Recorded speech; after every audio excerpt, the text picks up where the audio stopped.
Yo, what's up everybody? This is Rob with Fruit of Labor, and I'm out here in the Serene Forest, which is our own edible garden, foodscape food forest, and native garden here in Central Florida. And today, I just want to take some time because we haven't posted in a long time, but now is a great time to go over identifying plants coming back, especially from this freeze that we just had in Central Florida. And I'm not talking about identifying what plant they are, but identifying what they're coming back as. Let me explain. Many fruit trees, especially those that we buy here in Florida, are grafted onto a special rootstock. Ideally, that is going to be beneficial for it growing here in Florida in our soil types. Now, one of the things that we really try and look for in certain rootstocks is it going to be resistant to the harmful nematodes like root knot nematodes. And so when we're trying to pick or source out some fruit trees, because they're expensive, we're trying to source out well-known rootstocks as well that they've been grafted onto.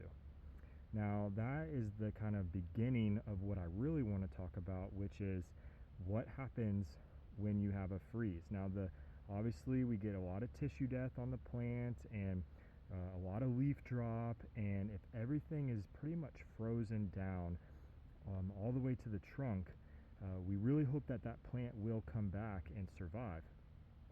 But we need to be very careful with where it's coming back from. Remember, a lot of our fruit trees are grafted on. So the top part, which is the part that we bought it for under that species or under that cultivar or variety, is called the scion. Okay, now that is the part of the plant that is desirable. It's going to give us the fruit that we bought it for.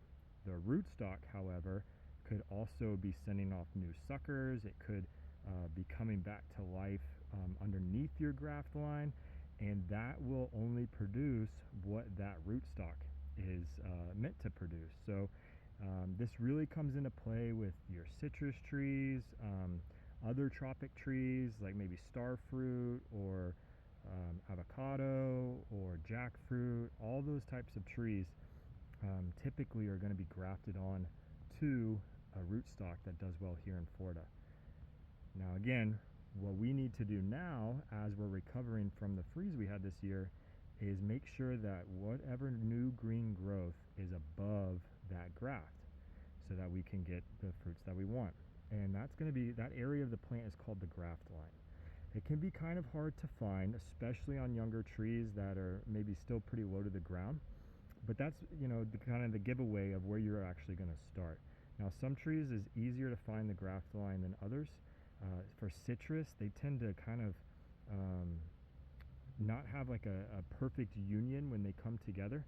So the graft line is pretty easy to find by just looking at like a weird joint looking area of the tree. So I'm going to turn this camera around. We're going to use one of my tangelo trees as an example. All right, so here's my tangelo tree. It's been in the ground about 2 years. I'm not sure how old it is in general. It's actually doing really well. Really didn't suffer at all during our freeze. It's in bloom, and it looks like I might be getting some fruits right behind those flowers. Man, they smell so good, and the bees love them. But anyway, that's not what we're here to talk about.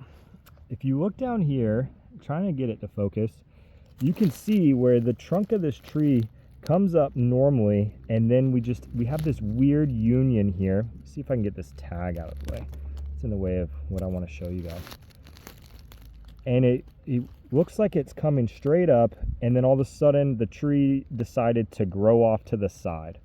That's not because it decided to do that. That's actually where these two, the rootstock and the scion, have been grafted together. And a lot of times you'll see a graft line, which can be easily confused with other markings just kind of that are normal for a tree. But if you ever see one that's at a weird angle, like a diagonal or a more vertical angle, that's typically going to be the giveaway for your graft line versus other rings in a tree like this one here, which is going to be more horizontal. Now there are horizontal graft lines, so again, if you can find one that just looks like this weird joint near the base of the tree, that's going to be one of your giveaways that is where your graft line is at. So if this tree had frozen back, and I know this is a bad example for the freeze, but if all these leaves had fallen off and there was, you know, just no signs of new green growth, and even if you did your little peel test, you know, to see if it's still green, and you're hoping that you'll get new green growth, if you see it coming out from below that graft line, it's gonna be whatever the root stock is, okay, not what you bought the tree as above it, right? So this is a tangelo tree, so anything that comes out of the bottom here, chances are it's not going to be a tangelo. Now it still could be citrus, right? Because we're getting rootstock that is the most similar to the tree that we're grafting it on, but it just might not be your tangelos. And I really love tangelos, so I'd be really bummed if this tree had died back and all I got was the rootstock coming back. So let me go ahead and pause real quick, and we're going to move over to one of my star fruit trees and see if I can show you guys what it looks like when they come back below. All right, welcome back. So this is one of my star fruit trees. It is the number 15 variety. And as you can tell, this is a little bit more difficult to try and find that graft line. But you can tell that there's kind of a weird change in growth there and a pretty prominent ring here. Now, starfruit does have normal horizontal rings that are pretty prominent, especially the bigger they get. But you can see that this one is just at a slightly different angle. And here I've got green growth, and I think it's just below my graft line there. So now this will be, you know, starfruit rootstock, but it's probably not going to be the cultivar or the variety that I bought it as. So that number 15 that I bought, it might not be that. So you can expect, if you were to allow this to grow for that specific cultivar's flavor and growth habits, that's probably not going to be the same, since it's coming back below that graft line. So if you see that, you have some choices to make. You can kind of just let it do its thing. Maybe that's the only green growth that you're going to get out of the tree after a hard freeze. And maybe you just want to see what it's going to turn into, and there's no harm in that. But if you ever find new green growth above that graft line, wait for it to get pretty healthy, and then go ahead and start trimming back anything below that graft line.